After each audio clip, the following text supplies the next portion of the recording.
Welcome to VNR news. హిందువుల పవిత్ర పుణ్యక్షేత్రమైన తిరుమల తిరుపతి దేవస్థానంలో జంతువుల కళేబరాల నుండి వచ్చిన నెయ్యితో లడ్డూ ప్రసాదాన్ని తయారు చేసిన అంశంపై కేంద్ర రాష్ట్ర ప్రభుత్వాలు వెంటనే విచారణ చేపట్టి బాధ్యులపై కఠినంగా చర్యలు తీసుకోవాలని విశ్వ హిందూ పరిషత్ సభ్యులు డిమాండ్ చేశారు. హన్మకొండ ప్రెస్ క్లబ్ లో ఏర్పాటు చేసిన విలేకరుల సమావేశంలో విహెచ్పి వరంగల్ విభాగ సహా కార్యదర్శి శ్రీరామ్ ఉదయ్ కుమార్ మాట్లాడుతూ తిరుపతి లడ్డూలో జంతువుల నెయ్యి వాడటం హిందువుల మనోభావాలను కించపరచడమే అని అన్నారు. శాస్త్రం ప్రకారం తయారు చేయవలసిన నైవేద్యం లడ్డూ ప్రసాదాల పవిత్రతను హిందువుల మనోభావాలను దెబ్బతీసేలా చేసిన ఆంధ్రప్రదేశ్ మాజీ ముఖ్యమంత్రి YS Jaganmohan Reddy, TTD chairman YV Subbareddy, EO Dharmareddy, Karunakar రెడ్డిలపై చర్యలు తీసుకోవాలని డిమాండ్ చేశారు.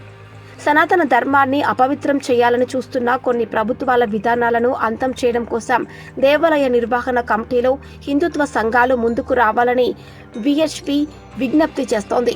కేవలం 320 రూపాయలకే కిలో స్వచ్ఛమైన ఆవు నెయ్యి ఎలా వస్తుందని, ఈ విషయంలో ప్రభుత్వానికి తిరుమల అధికారులకు కనీస పరిజ్ఞానం ఆలోచన లేవా అని ప్రశ్నించారు.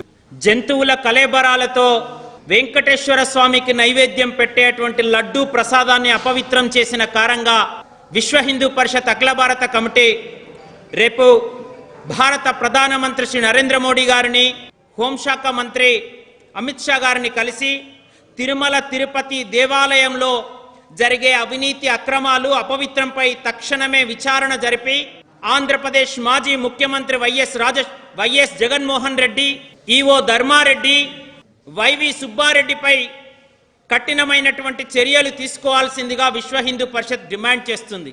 తిరుమల తిరుపతి దేవస్థానాన్ని, లడ్డూ ప్రసాదాన్ని, కోట్ల మంది దేవాలయాలను, హిందువుల భక్తులను అపవిత్రం చేసి వారి మనోభావాలను హత్య చేసినందుకు వైఎస్ జగన్మోహన్ రెడ్డి, ఈవో ధర్మారెడ్డి తిరుమల కొండపై మోకరిల్లి మేము చేసింది తప్పు అని ఒప్పుకోవాల్సిందిగా విశ్వ హిందూ పరిషత్ డిమాండ్ చేస్తుంది.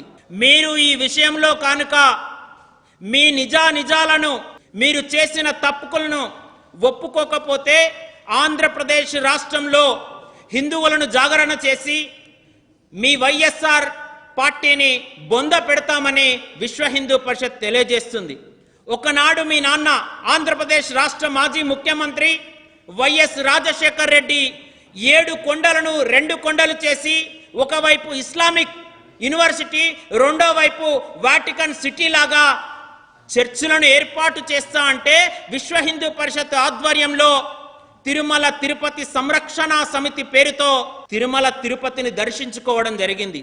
7 కొండలవాడ వెంకటరమణ గోవింద గోవింద అని నామస్మరణం చేసేటువంటి కోట్ల మంది హిందువుల మనోభావాలను దెబ్బతీసే విధంగా నాడు మీ నాన్న ప్రవర్తించిండు, పావురాల గుట్టకు పరిమితమైండు.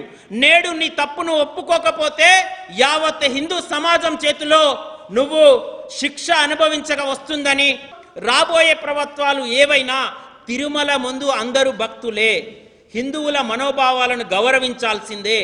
ఏ రోజు కూడా ఏ రాష్ట్ర ప్రభుత్వం తమ యొక్క ఆదాయం నుండి 1000 రూపాయలు తిరుమల తిరుపతికి ఇచ్చినటువంటి దాఖలాలు లేవు. పరమ పవిత్రంగా హిందువులు ప్రతిసారి తిరుమల కొండపై కానుకలు సమర్పిస్తేనే ఈరోజు తిరుపతి బతుకుతుంది, ఆంధ్రప్రదేశ్ ఆదాయం పెరుగుతుంది. ఆంధ్రప్రదేశ్ రాష్ట్ర ఆర్థిక వ్యవస్థను కాపాడేది కూడా హిందువులే, తిరుమల తిరుపతి భక్తులే. అలాంటి తిరుమలలో హిందువులు సమర్పించినటువంటి కానుకల విషయంలోనే నువ్వు ఇంత అన్యాయంగా ప్రవర్తిస్తే నీ రాష్ట్రంలో 5 సంవత్సరాల పరిపాలనలో నువ్వు ఎంత అవినీతి అక్రమాలకు పాల్పడావో కళ్ళకు కట్టినట్టు కనిపిస్తుంది.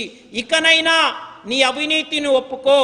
రాబోయే రోజులలో హిందువుల మనోభావాలను గౌరవించే విధంగా నువ్వు ప్రవర్తిస్తే నువ్వు ఉంటావు, లేదంటే హిందువుల చేతిలో నీ పరాభవం తప్పదని, నీ పార్టీ అంతమవుతుందని తెలియజేస్తున్నాం.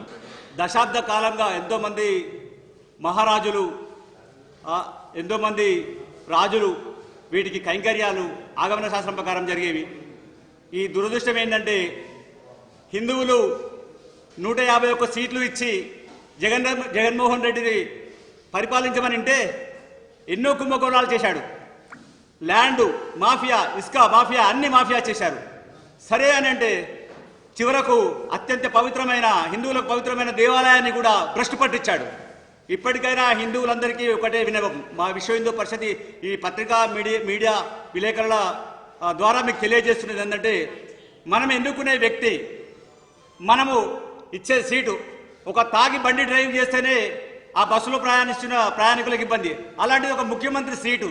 అలాగే ఏ ప్రభుత్వం అయినా కూడా ఓటు చూసి జర ఆలోచించుకునేయాల్సిందిగా విజ్ఞప్తి చేస్తున్నాం. అంతేకాకుండా విశ్వ హిందూ పరిషత్ హెచ్చరిస్తుంది, మీరు దేవాలయాల జోలికి కానీ దేవాలయాల ఆస్తులకు కానీ ఎక్కడైనా మీరు అరాచకాలు చేసినట్టు తెలిస్తే ఎట్టి పరిస్థితుల్లో ఊరుకునేది లేదు.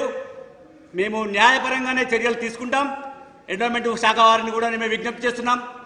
అన్యమతస్తులు ఎవరైనా ఉంటే అక్కడి పూల్ కాంట్రాక్ట్ కానీ, కొబ్బరికాయల కాంట్రాక్ట్ కానీ, ఇంకా నెయ్యి కాంట్రాక్ట్ కానీ వెంటనే తొలగించవలసిందిగా బేషరతుగా మేము డిమాండ్ చేస్తున్నాం.